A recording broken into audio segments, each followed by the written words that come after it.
एक नगर में दो भाई राजू और दीपू नगर के एक गैराज में मैकेनिक का काम करते थे। दोनों बहुत मेहनती थे। एक दिन गैराज में काम करते हुए, भाई मैं सोच रहा था अगर हम ऐसे ही काम करते रहे तो एक दिन अपना एक गैराज खोल लेंगे और फिर जल्दी ही दूसरा और फिर तीसरा और जल्दी ही हर शहर में अपना एक गैराज होगा। ये कहने के बाद दोनों राजू और दीपू अपना काम बंद करके मुस्कुराते हुए ऊपर की ओर देखते हुए अपने ख्यालों में खो जाते हैं। सपने में राजू और दीपू अपने नए गैराज के उद्घाटन की रिबन काट रहे हैं। तभी पीछे से उसकी पीठ पर कोई धक्का देता है और दोनों घबरा के सपने से बाहर आते हैं। राजू के बगल में उसकी गैराज का मालिक, ग्रे शर्ट, काले पैंट, सिमटे हुए बाल और आंखों पे चश्मा। तुम दोनों से एक काम सही से नहीं होता। कल एक गाड़ी तुम लोगों ने बना के दी थी, ग्राहक का फोन आया था, उनकी गाड़ी से धुआं निकल रहा है और रास्ते में बंद हो गई है। ये 1 महीने में तुम्हारी 8वीं शिकायत है। मैं तुम दोनों को अभी काम से निकालता हूँ। निकल जाओ मेरे गैराज से। मालिक, पर यह भी तो हो सकता है उसकी गाड़ी खराब हो। हमने तो ठीक से ही काम किया था। खराब गाड़ियों को ठीक करना ही हमारा काम है। निकल जाओ यहाँ से। और मालिक दोनों को धक्के मार के बाहर निकाल देता है। राजू और दीपू अपने छोटे से कमरे की बिस्तर पर हैं। सामने की दीवार पर विष्णु भगवान की तस्वीर टंगी है। दीपू राजू से, भाई हम हर जगह मन लगा के काम करते हैं, फिर भी हमें हर जगह से निकाल दिया जाता है। किसी को हमारी कद्र ही नहीं। हाँ भाई, यहाँ किसी को हमारी कद्र नहीं है। चल किसी दूसरी जगह जाते हैं, वहाँ शायद हमारी कीमत हो। भाई पर हम वहाँ करेंगे क्या? याद है माँ कहती थी कि भगवान का नाम लेने से सब मिल जाता है। हाँ चल सामान बांध, अब हम यही करेंगे। भगवान का नाम लेंगे और पैसे कमाएंगे। वो कैसे? अरे हम बाबा बन के लोगों को ज्ञान देंगे और उनसे पैसे लेंगे। वो तो ठीक है, पर हम लोगों को क्या ज्ञान देंगे? अरे वही जो माँ हमें देती थी। तू ज्यादा सवाल मत कर, सामान बांध। हम राजा सूर्यदेव के चंपक नगर जा रहे हैं। चंपक नगर में राजू और दीपू गेरुए धोती और गेरुई शॉल में, कंधे तक बाल, गले में रुद्राक्ष की माला, पैरों में खड़ाऊ, कंधे पे लटकी मटमैली गठरी, कलाइयों में बंधी रुद्राक्ष की माला, एक बड़े बरगद के पेड़ के नीचे बने चबूतरे के सामने। ये राजा सूर्यदेव का चंपक नगर है। हम यहीं से शुरू करेंगे। दीपू सुन, आज से तेरा नाम दीपू नहीं दीपेश्वर है, समझा? और मैं एक सिद्ध योगी। मैं यहाँ बैठता हूँ और ध्यान करता हूँ। तू नगर में जाके ये खबर फैला कि एक सिद्ध योगी आए हैं जो हर समस्या का हल देते हैं। ठीक है, मैं जाता हूँ।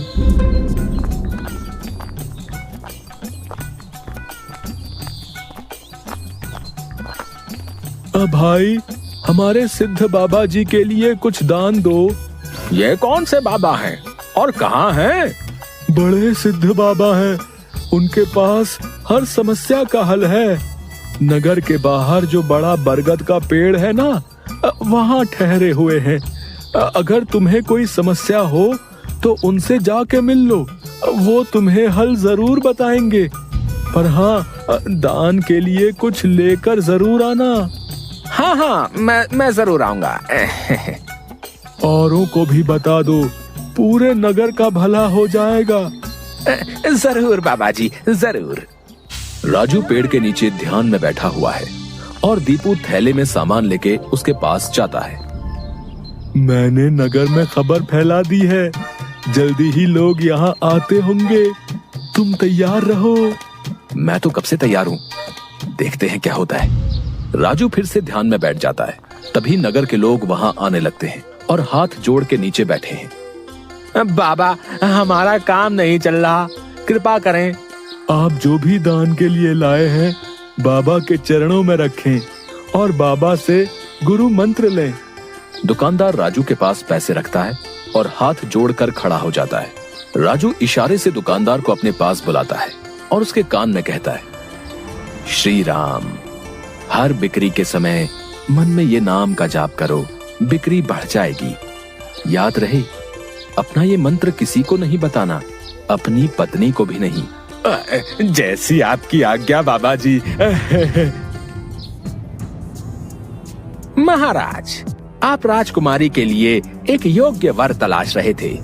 हमारे गांव में एक सिद्ध योगी आए हैं जो तेजवान हैं और राजकुमारी के लिए एकदम श्रेष्ठ हैं। गुरुदेव, मुझे आपके चयन पर पूरा विश्वास है। अगर आपने चुना है तो वो राजकुमारी के लिए अवश्य ही उत्तम होगा। सोने, जवाहरात और अनेक उपहार लाओ। हम अभी उन महान योगी के पास जाएंगे और उनसे राजकुमारी से विवाह करने का आग्रह करेंगे। हे तपस्वी, मैंने आपके बारे में जो सुना था, आप उतने ही तेजस्वी हैं।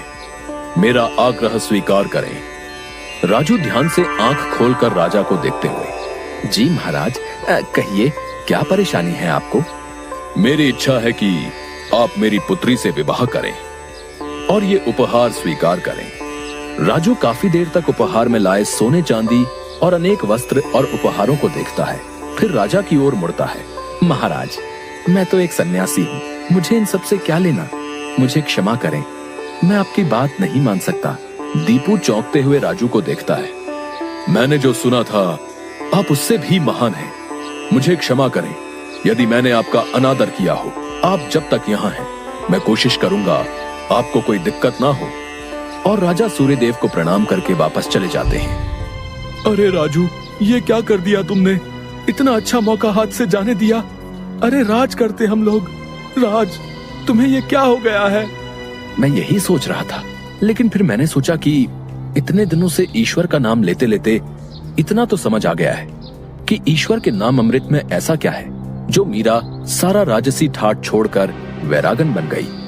क्यों प्रहलाद ने अपने पिता की इतनी यातनाएं सही? मुझे भी राम नाम का धन मिल गया है जिसके आगे इस दुनिया का सारा धन फीका है।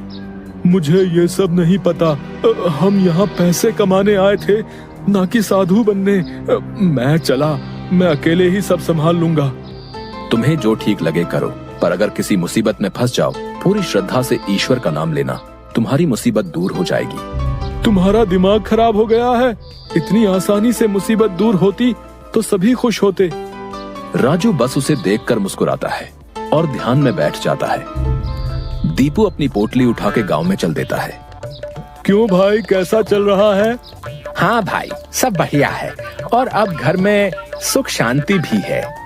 ये भी बेवकूफ बन गया। राजू है तो चालाक। उसने ऐसी युक्ति की कि कोई उस पर सवाल नहीं उठा सकता। कुछ राशन दान करो।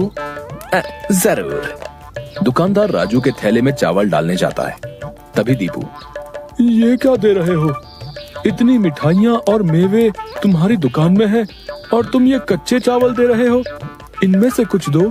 पर बाबा तो ये सब नहीं कहते। तुम्हें क्या करना है? जितना कह रहा हूँ वो करो। दीपू आगे जाता है और जोहरी की दुकान में दुकानदार से, और भाई जोहरी, कैसी चल रही है दुकानदारी? बाबा की कृपा से सब बढ़िया चल रहा है। कहिए क्या सेवा करूं? बाबा के लिए कुछ दान दो। इससे पहले कि इन्हें मेरी असलियत पता चले, इनसे तगड़ा दान लेके गांव से गायब हो जाऊंगा। फिर ये लोग राजू के पीछे पड़ेंगे तो उसे समझ आएगा। बाबा के लिए कुछ दान दो। जौहरी पैसे निकाल कर देने लगता है। अरे ये क्या भीख दे रहे हो? बाबा की कृपा से तुम्हारी दुकान चल रही है। इतने सारे जवाहरात हैं, इनमें से दो, कुछ कीमती सा। जितना दोगे उससे ज्यादा मिलेगा। ये बाबा को क्या हो गया है? कोई नहीं, बाबा को देने से मेरा क्या घटेगा। जौहरी एक सोने की हार दीपू को दे देता है। ये लीजिए बाबा। अच्छा धन बटोर लिया है मैंने। इससे काफी दिनों तक काम चल जाएगा। बड़ी भूख लग गई है, कुछ मिठाइयाँ खा लूं। दीपू एक पेड़ के नीचे बैठ के मिठाइयाँ खाने लगता है। तभी वहाँ 4 डाकू, चेहरे पे नकाब, काले कपड़े और हाथ में छुरी लेकर आ जाते हैं। जो कुछ भी है वो हमें दे दो, नहीं तो हम तुम्हें मार डालेंगे। दीपू डर से अपनी पोटली उन्हें दे देता है। तभी डाकुओं के सरदार का नकाब खुल जाता है। दीपू उसे देख लेता है। अब तुझे मरना होगा क्योंकि तूने मेरा चेहरा देख लिया है। हे भगवान, ये क्या हो रहा है? कैसे बचूं इनसे? भागने की कोशिश की तो ये लोग पकड़ लेंगे। क्या करूं? तभी उसे राजू की बात याद आती है। अगर किसी मुसीबत में फंस जाओ, पूरी श्रद्धा से ईश्वर का नाम लेना, तुम्हारी मुसीबत दूर हो जाएगी। दीपू आंखें बंद कर घुटने पर बैठकर, हे नारायण मेरी रक्षा करो, हे नारायण मेरी रक्षा करो। डाकू का सरदार दीपू को उठाकर, सुन, राजा के सिपाही हमारी ओर आ रहे हैं, इसलिए तुझे छोड़ रहे हैं। अगर तूने किसी को हमारे बारे में बताने की कोशिश की तो तुझे जिंदा नहीं छोड़ेंगे। ये ले अपनी पोटली। डाकू भाग जाते हैं। दीपू सामने से सिपाहियों को आते देख मन में, हे नारायण, मुझसे भूल हुई जो मैं राजू की बात को समझ नहीं पाया। मैं राजू के पास वापस जा रहा हूँ और उसके साथ रहकर आपके ध्यान में अपना जीवन बिताऊंगा। मुझे माफ कर दो राजू, मैं ईश्वर के नाम की महिमा को नहीं समझ पाया, पर अब मैं समझ गया हूँ और तुम्हारे साथ ईश्वर के नाम का धन कमाना चाहता हूँ। राजू